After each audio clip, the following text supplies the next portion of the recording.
तो आज हम संविधान के एक बहुत ही जरूरी हिस्से को समझने वाले हैं। हम बात करेंगे अनुच्छेद 201 से लेकर 250 तक की। यही वो आर्टिकल्स हैं जो तय करते हैं कि हमारे राज्य, हमारी अदालतें और केंद्र सरकार के बीच पावर का जो नाजुक सा बैलेंस है, वो कैसे काम करेगा।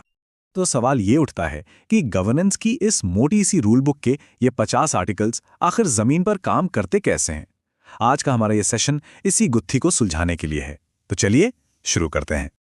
सबसे पहले बात करते हैं किसी भी राज्य के कामकाज और उसके पैसों के हिसाब किताब की। यहीं से आप कह सकते हैं कि राज्य के बजट और कानून का पहिया घूमना शुरू होता है, और इसमें गवर्नर का रोल बहुत ही अहम है। अब देखिए, आर्टिकल 201 गवर्नर को एक बहुत ही दिलचस्प पावर देता है। ये एक तरह का चेक एंड बैलेंस है। इसके तहत गवर्नर चाहें तो राज्य की विधानसभा से पास हुए किसी भी बिल को प्रेसिडेंट की राय के लिए रोक सकते हैं। असल में ये सेंटर को एक मौका देता है कि वो स्टेट के कानूनों पर नजर रख सके, ताकि देश भर की नीतियों में एक सी हार्मनी बनी रहे। तो सवाल ये है कि किसी राज्य का पैसा आखिर खर्च कैसे होता है। इसके लिए एक पूरा प्रोसेस बना हुआ है। सबसे पहले सरकार अपना सालाना बजट पेश करती है, फिर विधानसभा में अलग अलग मांगों पर बहस होती है, वोटिंग होती है, और उसके बाद ही सरकार को खजाने से पैसा खर्च करने की इजाजत मिलती है।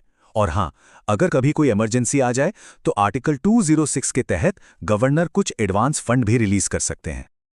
अच्छा, एक सिचुएशन सोचिए। विधानसभा का सेशन नहीं चल रहा है, लेकिन किसी कानून की तुरंत जरूरत आन पड़ी है। अब क्या होगा?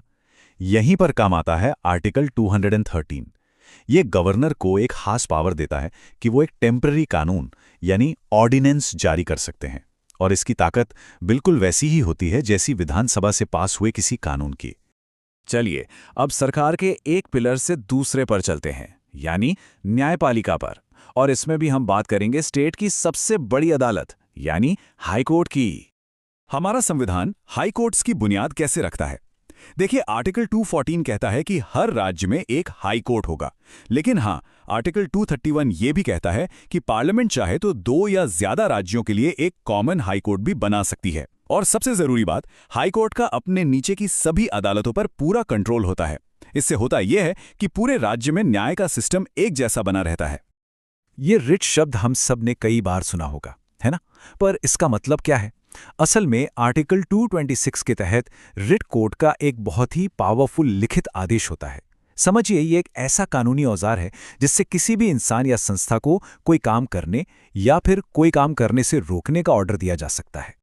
तो इस पावरफुल औजार का सबसे बड़ा काम क्या है? इसका सबसे जरूरी काम है हम सबके फंडामेंटल राइट्स को बचाना। आर्टिकल 226 हाई कोर्ट्स को यह सीधी पावर देता है कि अगर किसी नागरिक के अधिकारों को छीना जा रहा हो तो वो बीच में आकर उसे रोकें। यह हमारी आज़ादी की बुनियाद है, सच पूछिए तो। अब देखिए, न्याय का सिस्टम सिर्फ हाई कोर्ट पर खत्म नहीं हो जाता, इसकी जड़ें और भी गहरी हैं।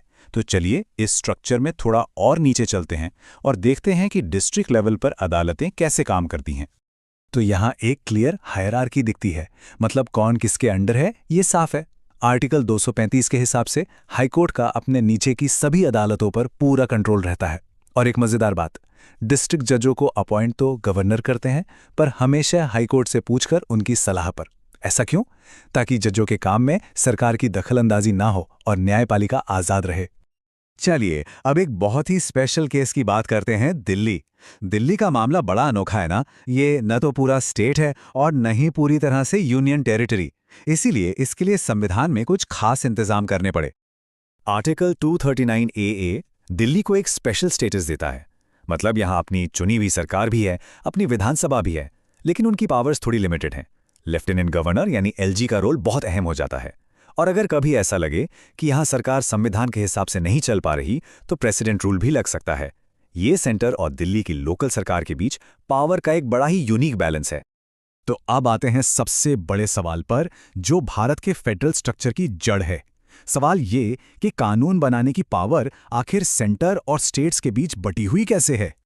इसका जवाब मिलता है आर्टिकल 246 में, जो पावर को 3 लिस्ट में बांटता है। पहली है यूनियन लिस्ट। इसमें वो सब्जेक्ट्स हैं जो पूरे देश के लिए जरूरी हैं, जैसे डिफेंस। इन पर कानून सिर्फ पार्लियामेंट बना सकती है। दूसरी है स्टेट लिस्ट, इसमें लोकल मामले हैं जैसे पुलिस। और तीसरी है कॉन्करेंट लिस्ट, इसमें शिक्षा जैसे सब्जेक्ट हैं जिन पर सेंटर और स्टेट दोनों कानून बना सकते हैं। अब एक और इंटरेस्टिंग सवाल, मान लीजिए कोई नया सब्जेक्ट आ गया जो इन तीनों में से किसी भी लिस्ट में नहीं है, तब क्या? यहीं पर काम आता है आर्टिकल 248, जिसे कहते हैं रेसिडुअरी पावर्स।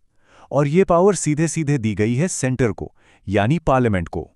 इससे पता चलता है कि हमारा संविधान एक मजबूत सेंटर चाहता है। वैसे तो पावर का बंटवारा बिल्कुल साफ है, लेकिन कुछ खास हालात भी होते हैं। जैसे आर्टिकल 249 के तहत अगर राज्यसभा को लगे कि देश के हित में जरूरी है तो पार्लियामेंट स्टेट लिस्ट के किसी सब्जेक्ट पर भी कानून बना सकती है। और हाँ, आर्टिकल 250 के मुताबिक नेशनल इमरजेंसी के दौरान तो ये पावर पार्लियामेंट को मिल ही जाती है।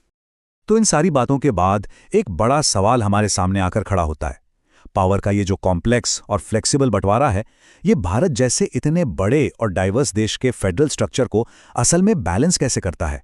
ये एक ऐसा सवाल है जिसका जवाब आज भी तलाशा जा रहा है, और ये सेंटर स्टेट के बदलते रिश्तों की कहानी भी बताता है।